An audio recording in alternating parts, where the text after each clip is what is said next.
یک، رفتن یعنی جانا.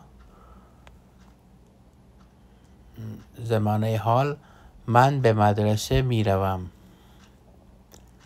گذشته ہے اس کا، مثلا دیروز به پارک رفتم.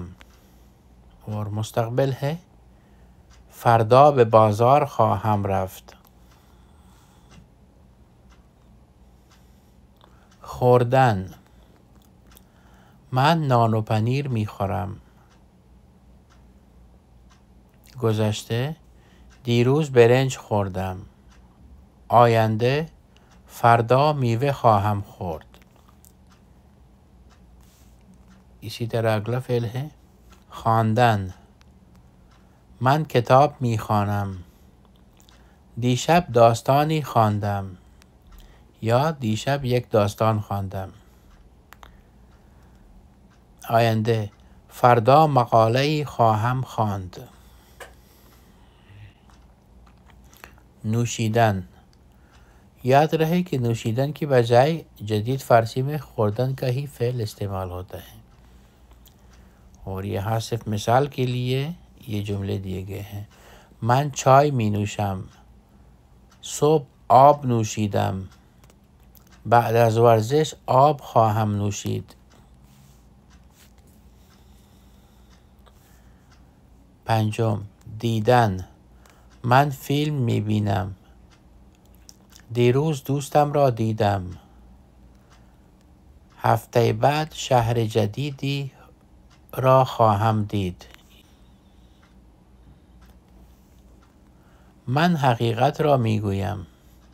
گذشته او حقیقت را گفت. آینده من به تو حقیقت را خواهم گفت. آمدن، من به خانه می آیم. گذشته دیروز او به مدرسه آمد. آینده فردا دوستم به خانه ما خواهد آمد.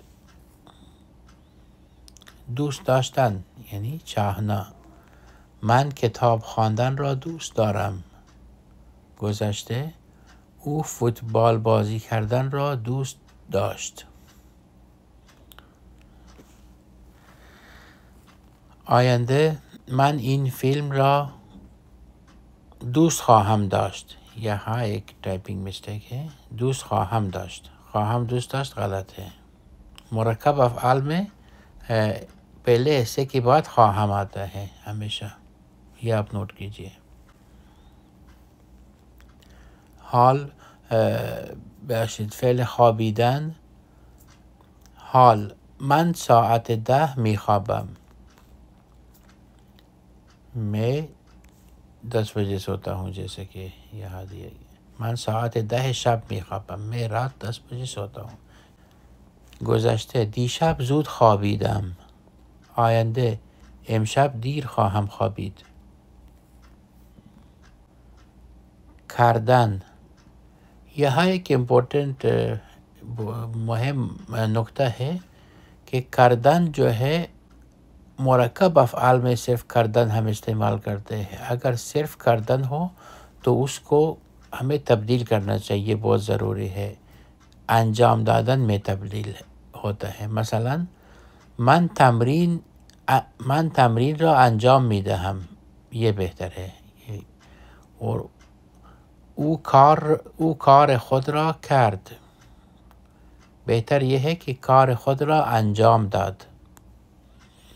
अगर हम कहें उसने काम किया, वो कार करद, ये फिर भी दुरुस्त है.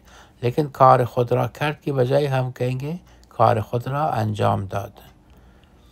इसी तरह ما این کار را अंजाम خواهیم داد. नहीं, ये नहीं कि ما این کار را خواهیم کرد, तो ये मुनासिब नहीं है. अलबत्ता मुरक्कब अफ़आल में जैसे कि हमने पहले बताया करदन इस्तेमाल होता है. मसलन कार कردن, اداره کردن, कंट्रोल کردن, मसलन गेरिया کردن, यहाँ पे करदन का इस्तेमाल राइज है. बूदन, ये टू बी वर्ड है. من خوشحال هستم. گذشته دیروز هوا سرد بود. इसके गुज़श्ते बूद है और हाल में जैसे कि हमने पहले भी पढ़ा है अस्त की सूरत में आता है. आयंदे फरदा हवा गर्म خواهد بود. گرفتن حال من یک کتاب از کتابخانه میگیرم. گذشته دیروز عکس گرفتم. آینده فردا یک بلیط خواهم گرفت.